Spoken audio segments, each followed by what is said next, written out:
empezado a introducirnos en el tema de Aristóteles.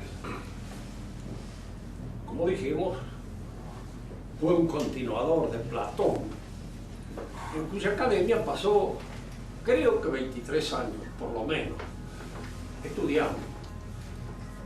No se afligía mucho por recibirse de nada, porque recibirse no significaba en aquella época nada. Ni había títulos, ni había nada. Casi que nos estamos aparejados en la situación de que tampoco significan gran cosa en la actualidad. Pero en aquel entonces no había ese problema.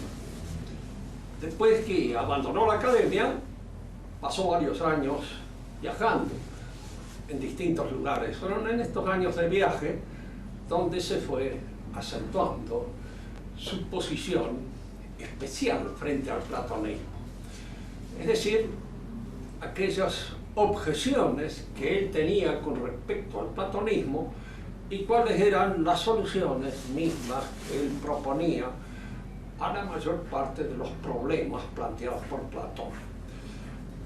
En realidad, los que han tratado este asunto con la mayor perspicacia saben que Aristóteles en el fondo no abandonó exageradamente el platonismo. Habíamos dicho cuando hablábamos de Platón que la ciencia rectrix, es decir, la ciencia que le servía a Platón un poco de modelo para sus especulaciones de tipo filosófico, eran las matemáticas. Y entonces hay en Platón un cierto matematicismo. Diríamos, en otras palabras, hay un exceso de interpretación lógica en su relación con la realidad. Aristóteles, formado en la biología médica, tiene una actitud para la realidad más realista y se equivoca un poco menos en su apreciación del ente real, no confundiéndolo con el ente interpretado, con el ente conceptual, tal como nosotros los descubrimos. Por eso conviene, antes de iniciarnos en el pensamiento de Aristóteles, hacer esta apreciación que siempre viene bien, sobre todo para aquellos que no tienen la filosofía como oficio y por el hecho de no tenerla son personas sanas y que de alguna manera necesitan a veces ponerse en contacto con lo real, cómo se entra en contacto con la realidad. Un ente real, uno de nosotros, puede ser apreciado de distintas maneras. Yo puedo tener sobre él una consideración de tipo físico, considerarlo como cuerpo, considerar todas aquellas condiciones que emanan de la situación corpórea, el peso, las medidas, las dimensiones, todo eso entra dentro de esta formalidad especial que es la corporalidad, los movimientos propios del cuerpo que pueden ser, diríamos así, traducidos a una interpretación de carácter mecánico, y esto da nacimiento a lo que podríamos llamar la física. Podemos considerarlo químicamente, cómo están compuestos sus cuerpos, cuáles son los elementos que los constituyen, cuáles son todos aquellos, diríamos así, partes constitutivas más ínfimas que constituyen la realidad de los cuerpos, y entraríamos en el examen de la composición química. Dicen que una cosa es considerar al cuerpo físicamente y otro es considerarlo químicamente. Si se trata de un cuerpo vivo, un animal, un hombre, mi consideración puede ir más profundamente todavía, considerarlo estáticamente desde el punto de vista anatómico o considerarlo dinámicamente desde el punto de vista fisiológico y ver cómo funciona, cuál es la fisis propia de esa realidad corpórea que examina. Y pongamos un caso egregio y especial, que tuviéramos nosotros frente a nuestra consideración la realidad corpórea de nuestro Señor Jesucristo. Lo podríamos considerar físicamente. lo podríamos considerar químicamente. Su composición química no difería de la de los otros hombres. Era una composición química puramente humana. Lo podríamos considerar desde el punto de vista anatómico y desde el punto de vista fisiológico, y estaríamos siempre en los lindes de una humanidad completa y acabada. No habría más que eso. Veríamos en él la humanidad. Pero es indudable que yo puedo ir más allá de este tipo de interpretación. Puedo examinar incluso las condiciones en que se dan las interpretaciones. Fíjense que hemos hecho acá, muy a prima facie, la distinción entre varias consideraciones que se pueden hacer acerca de una realidad. Esta realidad podría ser la de nuestro Señor. Lo puedo observar desde el punto de vista físico, químico, fisiológico, anatómico, incluso antropológico, examinar el hombre, las costumbres, saber a qué pueblo pertenecía, qué lenguaje hablaba, cuáles eran las costumbres fundamentales del pueblo en el cual nació. Todas estas consideraciones que entran dentro de lo que podríamos llamar una consideración social, antropológica, histórica, también son aptas para el conocimiento de esta realidad. Con todo, esta realidad no se agota. Yo puedo examinar incluso cuáles son las características de mi interpretación de esa realidad. Fíjense que hemos dado, en cuanto a las posibilidades de interpretaciones distintas, la consideración física, química, anatómica, fisiológica, antropológica, social, histórica, etc. Todo esto forma un contexto en el cual aparecen las diferentes ciencias que dan una interpretación de ese ente real que es nuestro Señor Jesucristo. Y cada una de estas ciencias dice algo acerca de él que es verdadero y que puede ser tomado como tal, verdadero, sin que ninguna de estas ciencias, ninguna de ellas, agote esa realidad que estoy considerando. Fíjense que mutatis mutandis, lo que digo para nuestro Señor Jesucristo vale hasta acá, hasta esta dimensión para cada uno de nosotros. Cada uno de nosotros puede ser considerado también dentro de estas distintas disquisiciones. Y todas estas disposiciones constituyen ciencias. Y las ciencias son interpretaciones, formadas por entes de razón, que tienen sus leyes propias. Tomemos, por ejemplo, un caso. Cristo es un hombre, ¿no? Todos somos un hombre. Y la palabra hombre, el concepto hombre, se refiere a cualquiera de nosotros y a ninguno de nosotros. Si ustedes examinan el concepto en sí mismo, verán que este es abstracto. No es nada concreto. Cada uno de nosotros somos una realidad concreta, pero la noción de hombre, el concepto de hombre, la interpretación es abstracta. Esta condición de abstracto es condición propia del ente lógico.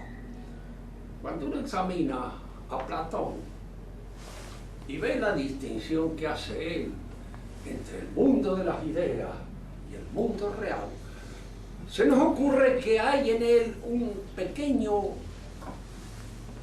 discurrir hacia la confusión del orden lógico con el orden real. Él considera que este mundo de las ideas efectivamente tiene una realidad trascendente. Se da parecido o semejante al mundo de los entes matemáticos. Ningún triángulo real es el triángulo matemático. Pero el triángulo matemático es una definición que ¿dónde existe? Si nosotros nos hacemos la pregunta, ¿existir? Ser fuera de sus causas, nos daremos cuenta de que este mundo en que Platón ve las ideas no existe verdaderamente como tal. Es, dice Platón, y él al mismo tiempo añadía, porque ser es ser inteligible. es ser entendido por la razón. Si ser es ser entendido por la razón, un triángulo matemático es más que un terreno triangular de tierra. Pero cada uno de nosotros sabe que el terreno triangular existe y el triángulo matemático no existe. Y entonces, si tenemos que elegir entre el triángulo matemático que lo poseemos por cuestión de razón y un triángulo de tierra, bueno, nos quedamos con el triángulo de tierra porque o lo podemos vender o lo podemos edificar, pero podemos construir sobre él. Es una realidad concreta, real, efectiva. Y el otro es una noción abstracta, ideal, no tiene existencia real. Fíjense que en este caso la paradoja que Platón nos presenta está muy bien señalada por uno de los tratadistas de él, Etienne Gison, cuando dice: para Platón lo que es no existe y lo que existe no es verdaderamente, porque no se acomoda en su totalidad a las condiciones del ser. El triángulo de tierra no es un triángulo perfecto, es más o menos triangular, pero si yo quiero racionalizarlo, es decir, quiero convertirlo en una superficie determinada, tengo que convertirlo en un triángulo. Porque si no lo convierto en un triángulo, no lo puedo medir, no lo puedo racionalizar. Y entonces me queda la imposibilidad de aplicarle mis medidas y de tentar sobre él la posibilidad de una posesión intelectual más perfecta. Todavía hay algo más, que yo puedo estar frente a nuestro Señor Jesucristo, ver, examinarlo, en todas estas dimensiones que aparecen ante mi consideración. Ver que indudablemente no es la interpretación que yo tengo acerca de lo que es del hombre, porque mi interpretación es algo puramente lógico y él es una realidad concreta. Él mismo le preguntó a los apóstoles en cierta oportunidad: ¿quién dice la gente que soy? Entonces le dijeron: no, eres Elías, redivivo, eres Eliseo. Y tú le preguntas a Pedro: ¿quién dices que soy yo? Y Pedro le contesta: tú eres el Cristo, el Hijo del Dios vivo. Entonces nuestro Señor le responde una cosa que va a crear un nuevo ámbito de consideración. Porque le dice: lo que acabas de decir no te lo dice la carne, ni la sangre, ni la razón natural. Te lo dice la fe. Es algo que viene como una iluminación y te señala que esa realidad que soy yo no se agota en una pura y simple realidad humana. Aquí es donde nosotros nos paramos a hacer esta otra consideración, porque por ahí aparecería el filósofo existencialista moderno, ¿cierto?, que nos diría: bueno, lo que pasa es esto: cualquier realidad, para cualquiera de nosotros, asume frente a la consideración que nosotros tenemos de ella una situación un poco particular según cómo la dudamos. Aquí aparece esta proyección existencial que yo realizo sobre la realidad. Es indudable que este libro, para el comerciante, es un libro para vender. Y para el fiel, es un libro para seguir la misa. Y podría ser también, a lo mejor, para alguien que está en relación con él, el recuerdo, un regalo, alguien que me recuerda a un ser querido. Y fíjense que todas estas cosas entran dentro de una apreciación que ya no es puramente lógica, porque la lógica me dice: esto es un libro editado en tal y cual parte, esto no puedo ir señalando todas las condiciones en que están, pero que es de un ser querido, que me recuerda, que habla a mis emociones, que de alguna manera me pone en movimiento conmovido y emocional para poder apreciarlo. Aparece el existencialismo, diríamos así, marcando esta nueva posibilidad de entrar en contacto con las cosas. Ya no se trata del análisis puramente lógico, de la interpretación de las cosas, sino que se trata de un análisis que pretende ir más allá, ir a examinar, ver, escudriñar las resonancias vitales que una realidad produce en mí. Fíjense que, para señalar escuetamente lo que descubrió, no el padre del existencialismo, porque el padre del existencialismo es Kierkegaard. Él es el verdadero padre del existencialismo, de ahí nace. Pero el que lo logra sistematizar un poco y hacerlo entrar dentro de un sistema más o menos ordenado de pensamiento filosófico es Heidegger. Entonces Heidegger descubre en primer lugar dos actitudes fundamentales frente a una realidad. La actitud que él llama del hombre en situación amanual, del que usa las cosas, que las usa. Supónganse que ustedes eran alumnos míos, pagos por ser alumnos. Entonces, para mí, ¿qué serían ustedes? Clientes. Y fundamentalmente clientes. Yo me podía quedar en eso. Es decir, yo tengo que cuidar a esta clientela que son ustedes. Y de alguna manera tratar de que esta clientela se aficione a las clases por razones económicas, de pagos, de contado. Es decir, se aficione porque a mí me conviene que se aficione.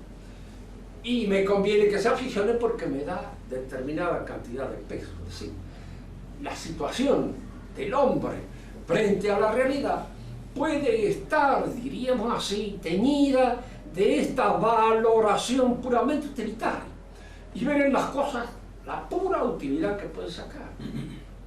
Diríamos así, para extremar las cosas y llevar nuestro análisis a una situación casi marginal con la delincuencia, diríamos que un individuo examinaría a una muchacha para ver qué es lo que puede sacar de ella o cuánto lo puede vender.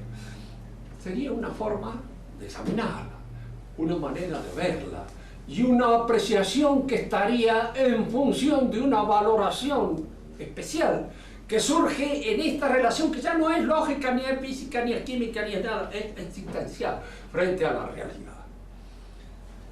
Heidegger también señalaba la posibilidad de que uno frente a la realidad sienta la preocupación honda del destino que nos toca a todos.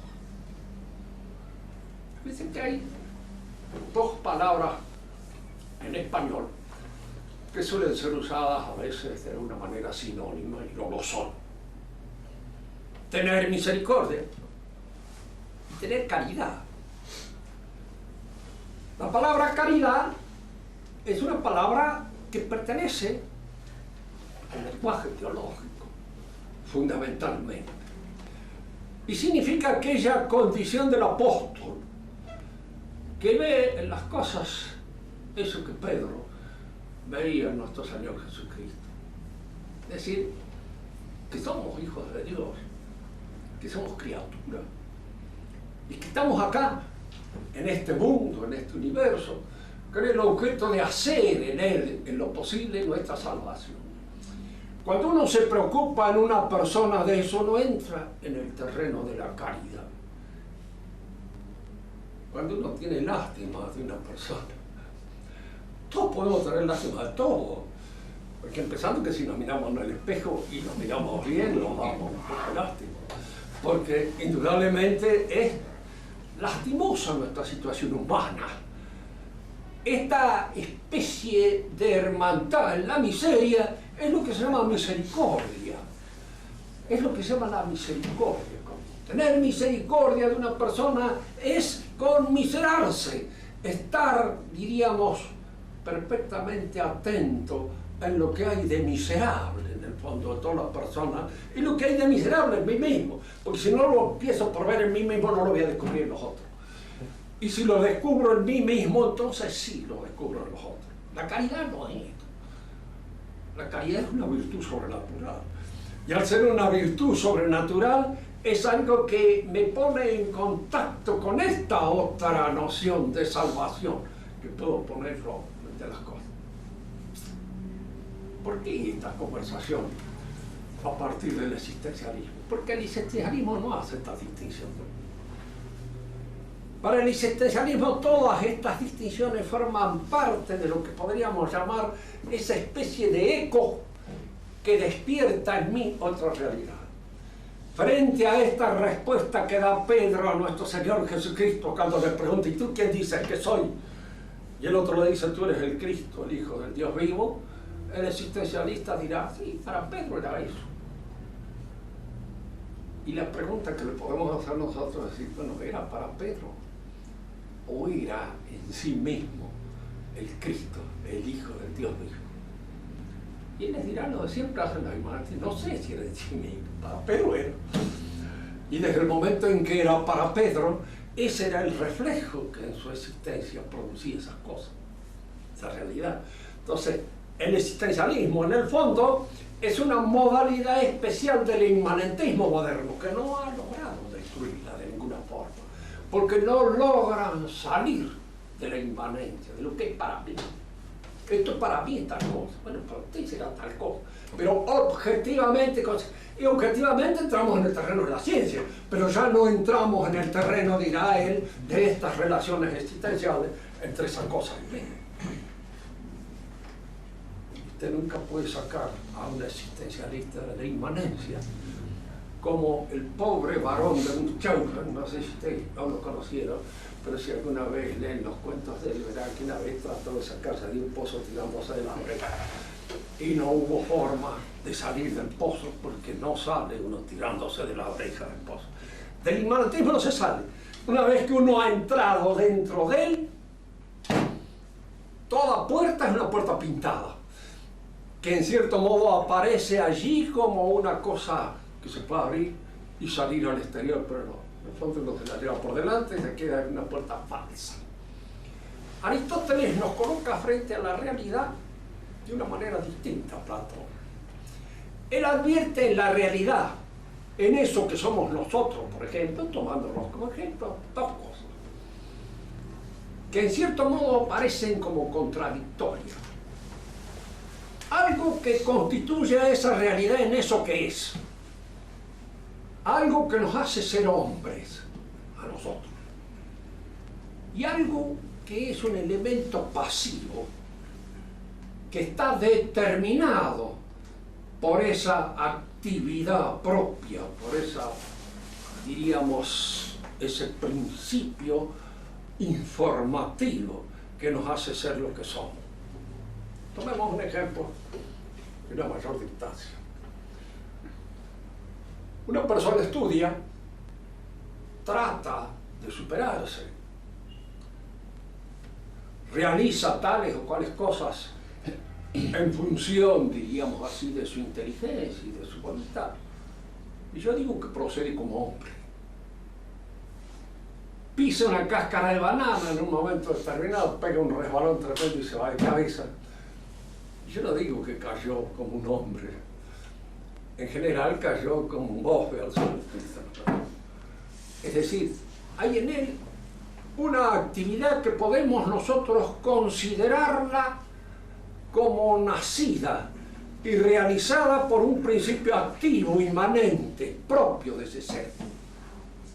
Es su forma o su naturaleza. Eso es lo que lo constituye en eso que. Y atribuirlo a él. Así el estudiar es atribuido al hombre en cuanto es capaz de actos formalmente inteligentes y materialmente voluntarios. Pero le pueden suceder muchísimas cosas en función de este otro elemento de pasividad que lo constituye, de su corporalidad que es pasiva. Sí, llueve afuera, sale y se moja. Pasa un auto y está descuidado, lo puede llevar por delante y mandarlo al cementerio. Nos pueden usar en un momento determinado para tapar un agujero. Puede hacer muchísimas cosas con nosotros, no porque seamos animales racionales, sino porque somos corpóreos porque tenemos una serie de condiciones que dependen de nuestra condición corpórea, material, y no de nuestra condición formal. Aristóteles ve bien en el ente la diferencia que hay entre una y otro principio. Hay un principio de actividad. Ese principio de actividad es lo que hace que este individuo sea esto que es, un hombre en el caso del hombre. Y hay un principio material, un principio de pasividad, que hace que este individuo sufra una serie de cosas, una serie de impresiones, una serie de incidencias, una serie de percances que no dependen de su constitución formal, que no dependen de él porque él es un ser inteligente, capaz de realizar obras extraordinarias, sino que dependen de él porque es un ser que está pasivamente entregado a la posibilidad de todas esas injerencias, de todos esos incidentes que pueden sucederle a él. Por eso, dirá Aristóteles, en todo ente real hay un principio formal, una forma activa, determinante, y un principio pasivo, material, algo que recibe la impronta de la forma activa. Entonces cubre estos dos puntos. El ente físico, dirá él, es compuesto, fundamentalmente compuesto. Y esa composición es una composición entre forma y materia. Ahora vamos a tratar de analizar un poco estas dos nociones, que en Aristóteles son mucho más matizadas de lo que a simple vista puede parecer. Yo en este momento no me preocupo, primero porque nunca me he preocupado mucho por las cuestiones puras y exclusivamente eruditas, si esto está en tal libro de Aristóteles, o ha sido con posterioridad Aristóteles extraído como consecuencia de sus pensamientos por sus discípulos. Muy probablemente yo pertenezco a la escuela aristotélica, y he seguido la escuela. De manera que muchas de las conclusiones que yo puedo sacar no son aquellas que se encuentran en el Aristóteles textual. Pero no nos interesa examinar aquí los textos porque no estamos en una clase de erudición, sino simplemente examinar el pensamiento, porque lo que nos interesa es la formación que nos puede prestar Aristóteles. El hombre, o todo ente, está compuesto de materia y forma. Y en estas dos nociones de materia y forma hay una composición que él establece como una composición de acto y de potencia, que es el que acá vamos a tratar de discriminar bien en qué consiste. El acto significa una perfección real. Nosotros en este momento estamos vivos en acto, pero somos mortales. Y de alguna manera podemos decir nosotros que estamos virtualmente muertos en potencia, porque la muerte es algo que está en nosotros, como posibilidad, como potencia. En acto está la vida. Y mientras no hayamos fallecido, la muerte no está en acto, sino solamente en potencia. Nosotros estamos en acto atendiendo lo que en este momento yo trato de explicar. Y yo estoy en acto también de entender lo que les estoy diciendo. Porque fíjense que el acto intelectual es siempre un acto que se realiza en el momento en que obra, en que opera. Uno tiene la inteligencia de una cosa en la medida en que la está pensando. Y podemos decir más, y en la medida en que la está diciendo o la está escribiendo, porque si usted deja de decirla, o deja de escribirla, o deja de tener en cuenta lo que se le dice o lo que lee, usted, su inteligencia divaga. Y si usted quiere formularse sus pensamientos, tiene que mentalmente decirlo, para poder, diríamos, darle una formulación apreciada. Cuando un alumno me decía a mí, lo tengo en el pensamiento, pero no puedo decirlo, con toda seguridad que había que bocharlo, porque no lo sabía. Simplemente era un recurso en un momento determinado de desfallecimiento, un recurso de debilidad, un recurso por decir, lo tengo en el pensamiento, lo puedo decir, no lo puedo decir, no lo sabe. ¿Por qué? Porque no lo puede tener en el pensamiento si no lo puede decir. Precisamente una de las posibilidades es de que el pensamiento se realiza en acto a través de la dicción, en el momento en que se expresa la cosa. Y entonces allí es cuando el pensamiento está en acto, de otro modo. No sé, pero no me sale. Y fíjense que en este sentido vale no solamente para el pensamiento, sino incluso para las virtudes. Decía Santo Tomás una cosa, ¿qué es justo? ¿Qué es justicia? Para los estudiantes de Derecho. Lo que hace el justo, decía Santo Tomás. Y nada más. Y no daba más explicaciones también en esto. ¿Por qué? Porque el acto de justicia es un acto que se realiza en el momento en que se realiza. Y yo no sé si luego este hombre es capaz de otro acto justo o no, no sé.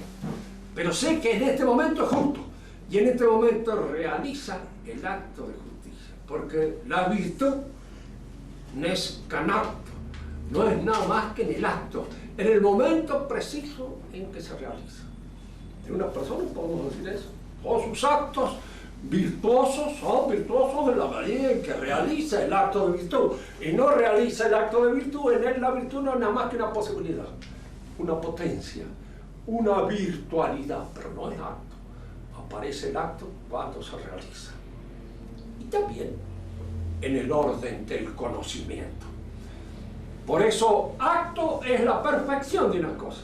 Es cuando la cosa aparece en su acabamiento total. Y potencia son todas aquellas otras cosas que están virtualmente contenidas en el acto. Pero aquí es cuando Aristóteles nos lleva a esto que nos interesa a nosotros subrayar, la superioridad del acto sobre la potencia. Todo ente está compuesto entonces de acto y potencia. Este acto puede ser el acto formal, propio del ente, y las potencias todas aquellas posibilidades que se dan a nosotros, como virtualidad, como cosas que en un momento determinado pueden surgir o no surgir. Este es un hecho, pero la superioridad es siempre del acto. ¿Por qué? En el orden al conocimiento, yo no puedo conocer las aptitudes que tiene alguien si no se me manifiesta en acto, como capaz de ponerlas en ejecución. Para decirlo en criollo, a un rengo, para saber si es rengo hay que verlo caminar. Y ellos dicen en eso siempre, porque yo no lo puedo saber, sino cuando de alguna manera se me manifiesta en el acto. En el acto de comprensión se manifiesta la inteligencia de alguien. Y en el acto virtuoso se manifiesta la honestidad, se manifiesta la justicia, se manifiesta el honor, se manifiestan todas aquellas otras cosas que pueden ser virtudes de este personaje, o no ser. Pero yo tengo de alguna manera que ponerme en contacto con la realidad actual para poder deducir si existe o no existen tales o cuales potencias. En orden al conocimiento, primero el acto. Y en orden al ser, aquí es donde hay dos cosas que conviene examinar, porque acá nos encontramos frente a ese dilema que ustedes habrán oído 100.000 veces, que fue primero el huevo o la gallina. Según Aristóteles, la gallina primero, inevitablemente. ¿Por qué? Porque es nada ni el fin. De la nada no se hace nada. Fíjense que la nada es una noción que interviene a veces en nuestras recetas argumentativas sin tener ningún sentido. Porque no existe, no es. Nosotros distraemos de eso y jugamos con esa noción como si fuera una realidad. La nada sería ese gran vacío que está haciendo en nada. La nada no hay ni ese gran vacío ni ningún vacío de ningún género. Nada. Es una noción puramente negativa, de la cual yo no puedo extraer nada. Entonces, de un ser puede darse una potencialidad, pero él tiene que tener una existencia, una realidad en acto. Y entonces de esa realidad en acto yo puedo inducir sus virtualidades y sus potencialidades. Por eso en el orden del conocimiento aparece primero el acto y luego la potencia. En el orden del ser, diríamos así, que individualmente aparece primero la potencia. Somos antes en potencia. Somos una posibilidad. Y luego somos. Pero para que nosotros seamos, tiene que haber generadores en acto. Porque si no, no somos. Simplemente no somos. Y esta generación en acto es la que da cuenta y razón de nuestra posibilidad. Y aquí es donde hay que advertir otra distinción, que conviene hacerla siempre también en honor de Aristóteles. Una cosa es la potencia real y otra cosa es la pura posibilidad lógica. Tomemos un ejemplo concreto que nos permita entender lo que es. Toda mujer puede ser madre. Posibilidad lógica. Real, no sabe. ¿Por qué? Porque esta puede no ser. ¿Te entiendes? Esta puede ser. Como posibilidad lógica, bien. Como posibilidad real, no. Y conviene hacer estas distinciones, porque si no después se caen en aquellos excesos de logicismo, como por ejemplo es la Declaración de los Derechos del Hombre, o la Declaración de los Derechos de cualquier cosa así en sentido universal. Los derechos son concretos, hay que tener ojo en ese sentido para distinguirlos, diferenciarlos. No se habla de los derechos del hombre, y cuando se habla de los derechos del hombre se comete un abuso de lógica. Pues, ¿qué es el hombre? Supóngase este hombre concreto que en este momento se está regodeando allí en la cárcel en Boulogne-sur-Mer, y han terminado para él un montón de derechos de los cuales no puede apelar porque está preso. Así. Todo hombre tiene derecho a casarse. Claro, sí, estaría lindo. ¿Y yo quién se casa? Le otorgamos nosotros así por derecho una mujer determinada. Decíamos, mire, se hace con aquella, o con aquella otra vez más allá, lógico. ¿Qué sucede para casarse? Que hay que conquistar a los muchachos. ¿No es así? Tienen que conquistarla, y hay individuos que no agarrarían de la cola ni a una vaca empantanada, porque no están en condiciones de poder hacerlo, conseguir nada.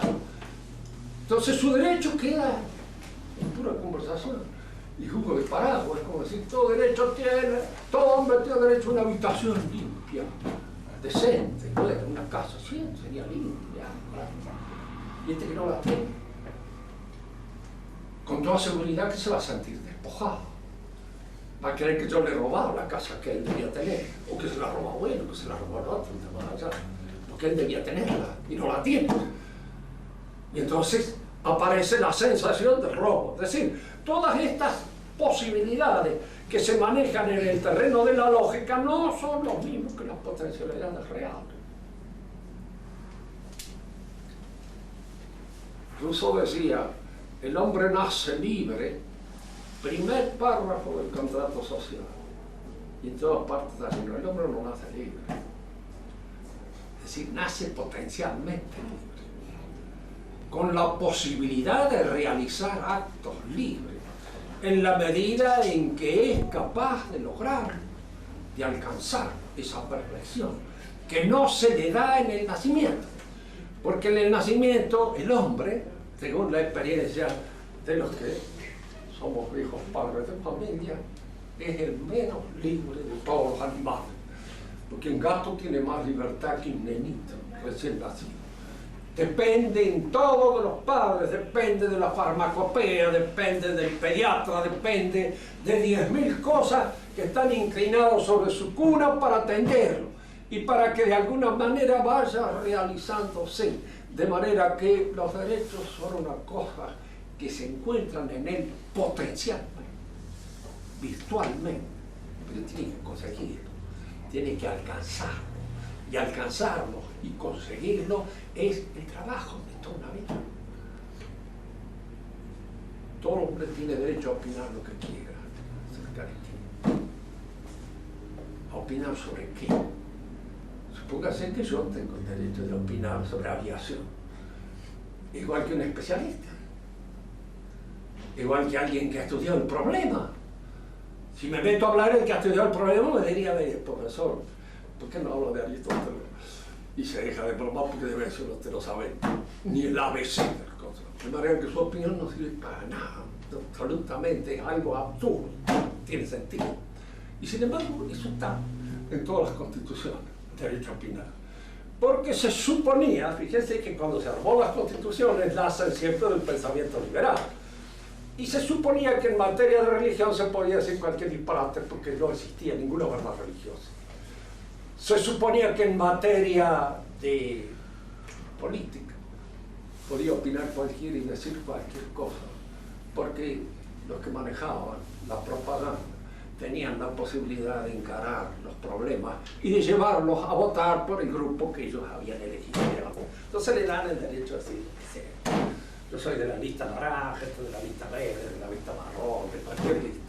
No interesa porque son pequeños matices que el sonsaje cree que son importantes, pero que los que manejan estas cosas saben que no son importantes de ninguna manera, que no tienen ningún valor. Ni la opinión de ellos ni la opinión de ninguno de ellos. Entonces, hay que distinguir aquí entre posibilidad lógica y potencia real. La potencia real es una virtualidad que existe entre nosotros. Y la posibilidad lógica es algo que se hace conjugar con la esencia puramente abstracta y lógica de la realidad. El hombre puede viajar a la luna. Yo puedo viajar a la luna. Si un médico me observa, me dice, mira viejito, quédate tranquilo, anda a tu casa, escondete, que tu mujer te ponga unas compresas, tranquilízate, porque vos no podés viajar a la luna, no puede. Tiene que ser un individuo que esté en condiciones de poder hacer el viaje. Y lo mismo sucede con muchas otras cosas. Por eso cuando se habla del hombre en general o en abstracto, se está mencionando una entidad lógica. Y cuando se anulan las posibilidades reales con una entidad lógica, se está en el terreno de la lógica, pero no en el terreno de lo real, no en lo concreto. Porque en lo concreto hay que examinar efectivamente la virtualidad. Yo siempre cito el caso, cuando la Declaración de los Derechos del Hombre, de lo que decía Mirabeau, que era un revolucionario, pero no era ningún imbécil. Sabía bien lo que se jugaba, era un cínico. Yo les voy a decir, siempre prefiero los cínicos a los imbéciles, porque los imbéciles son abismales. Del cínico usted puede esperar en un momento determinado un acto de inteligencia, pero de un imbécil que cualquier cosa. Mirabeau decía cuando leyó los derechos del hombre, cuando los articulen, entonces no queda nada. Claro, cuando se dice la libertad de enseñar y después resulta que tengo que estudiar escuela primaria, la escuela secundaria, toda la universidad y después me dan el título para que recién pueda enseñar. Entonces, paremos un momentito. La libertad de curar, bueno, sí, pero tengo que ser médico. La libertad de escribir, pero tengo que aprender a leer y escribir.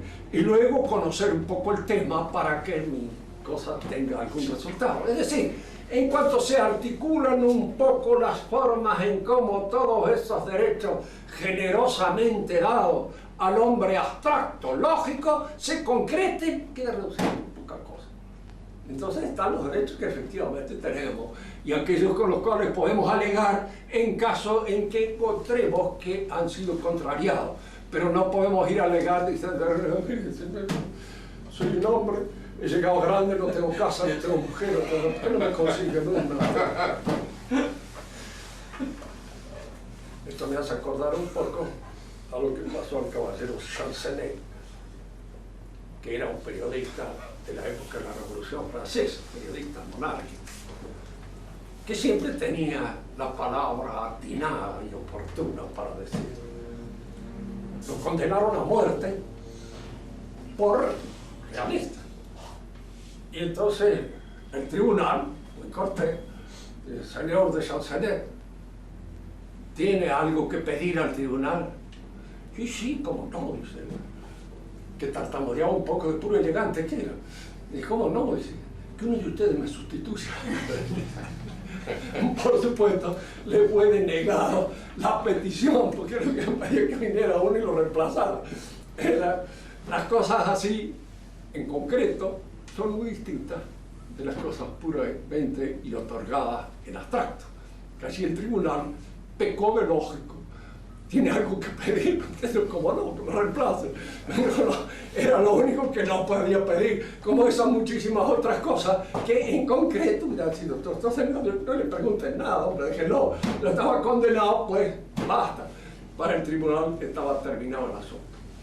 En la clase que viene vamos a examinar, siempre dentro del pensamiento de Aristóteles, un poco más detenidamente, esta relación de forma y de materia y de sustancia y accidente, para penetrar con posterioridad en su teología, es decir, en cómo él de este análisis concreto del ente deduce la posibilidad no de un creador.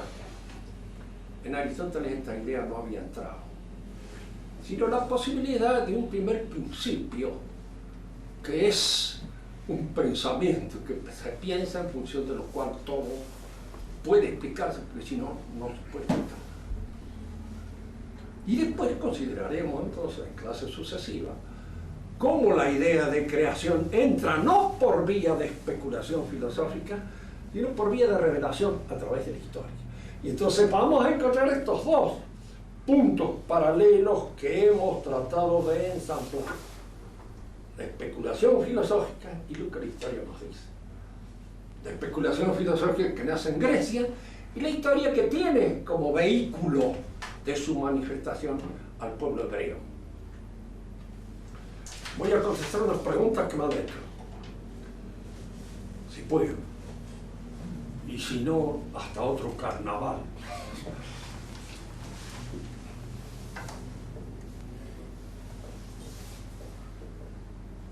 Si las ciencias nacen de la imperfección del hombre, esa pregunta de entrada diría que no, nacen la perfección del hombre. Porque sucede esto, que a veces se atribuye a una imperfección tomada en un sentido puramente abstracto lo que es el resultado de una perfección en el orden concreto, pero con otra dimensión. Tomemos. El hombre individualmente es deficiente. ¿Pero por qué? Porque su naturaleza es social. Se desarrolla y se completa en la relación dialógica con los otros. Y es en esta relación dialógica con los otros, que es su perfección, donde va surgiendo la ciencia, el saber y las consideraciones en toda la realidad. Ahora, se parte del supuesto de que el hombre podía ser como un dios, individual, solo, que solo tuviera una intuición y un conocimiento, pero ese no es el hombre, ni otra cosa. Será Dios, pero el hombre no es. El hombre nace en relación dialógica, potencial con los otros. Si se encuentra con los otros y se encuentra en un orden social en donde ciertas perfecciones se han dado y se realizan, él tiene posibilidades de adquirirlas. Así, por ejemplo, si se encuentra en un orden social donde hay ciencia, él tiene la posibilidad de adquirir la ciencia, pero como perfección que nace de su relación dialógica con los demás.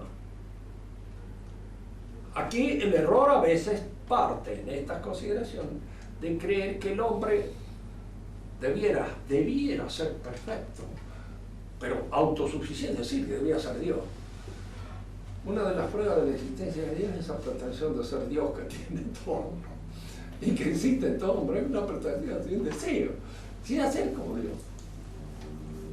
¿Por qué Platón, al hacer la división tripartita del alma en la República, coloca al apetito irascible como auxiliar de la razón? todos los apetitos, todos los impulsos del hombre, tanto de la irascibilidad como de la concupiscencia, diríamos así, se encausan en orden a la realización perfecta de su encuentro racional con Dios. Diríamos, para decirlo más, un hombre apático no tiene fuerza y tampoco tiene fuerza para la realización de su razón. Tiene fuerza. Pero es lógico que si es un rabioso, un irascible, absolutamente dominado por la irascibilidad y que está llevado una vez con un encono y otra vez con otro, indudablemente su irascibilidad no le sirve para nada. Pero si es capaz de dominarse, de manejar sus impulsos y de llevarlos en la orientación del perfeccionamiento espiritual, es conveniente que esos impulsos existan porque son los que dan vida a todo el movimiento de la realidad humana. Póngase, se necesitaba tal vez un hombre tan sensible a la belleza femenina y tan sensible a la irascibilidad como fue San Agustín, para hacer de él el gran teólogo que fue, con posterioridad. Si hubiera sido un apático, desganado. Fíjese que en español está esa palabra que está linda y no la encuentro en otro idioma, gana. Hacer las cosas porque se le da la gana y porque tiene ganas. Cuando uno le pregunta a un viejo, ¿cómo le va a estar? Siempre con ganas nomás. A cualquier cosa, a veces lo dicen con toda picardía, pero de alguna manera están indicando siempre de que tienen esa impulsividad que es la fuerza de que dispone la apetibilidad y que da nacimiento cuando se corrige, se ordena y se dirige hacia la obtención de la vida espiritual más alta. ¿Por qué al pobre Orígenes, que fue un gran teólogo del siglo III de nuestra era, lo excomulgaba el obispo porque había destruido su masculinidad para que no le impidiera la realización de su cosilla? En la iglesia esto está prohibido profundamente. ¿Por qué se requiere la masculinidad? Porque es una fuerza. Y porque es una fuerza que obra. Y si obra ordenadamente, obra en función del espíritu. No tenerla es una deficiencia. Y es en cierto modo, diríamos, una falta de energía, a la cual hay que apelar, tanto espiritualmente como también en el orden lógico y natural de la energía. Si que la irascibilidad entra, ¿sí? Como no, como apetencia. Por eso los individuos a veces muy irascibles, pienso en el padre Foucault, que es casi un santo, o no es todavía, pero era terriblemente irascible. Y se peleaba por cualquier cosa y no se peleaba con bromadas, no duelo de bromadas, porque era rabioso. San Ignacio igual. No solamente fue un capitán, sino que cuando tuvo esa conversación con el morisco ese que le puso una serie de objeciones, dice él, me dieron ganas de darle de puñaladas. Y estas son cosas que no las dice por decir. Las dice porque las ha pensado en ese momento y le dieron unas ganas tremendas de encajarle unas cuantas puñaladas para terminar la discusión. Donde la irascibilidad aparece, diríamos, en el fundamento de todo crecimiento espiritual. Por eso los pensadores griegos sabían lo que decían. Es lícito decir que Aristóteles sacrifica la religiosidad de Platón a un racionalismo menos místico. Diríamos así que indudablemente en Aristóteles no hay un sacrificio de la religiosidad. Hay en él una actitud menos mística que la de Platón, eso sí.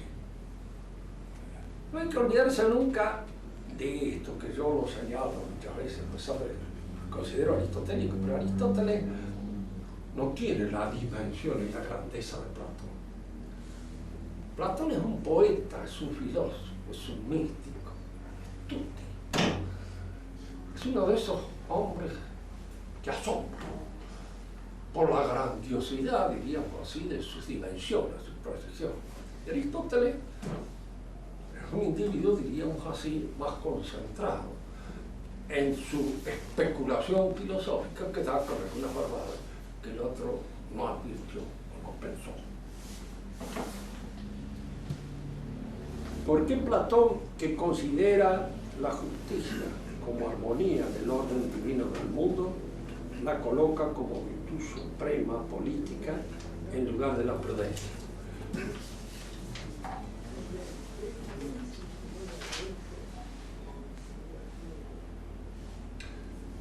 En primer lugar, diríamos así a prima facie, ¿no es cierto? No se había logrado todavía examinar muy bien la función que las distintas virtudes cumplen en la economía moral. Lo que hace Platón es confundir un poco la justicia con la prudencia. No las distingue.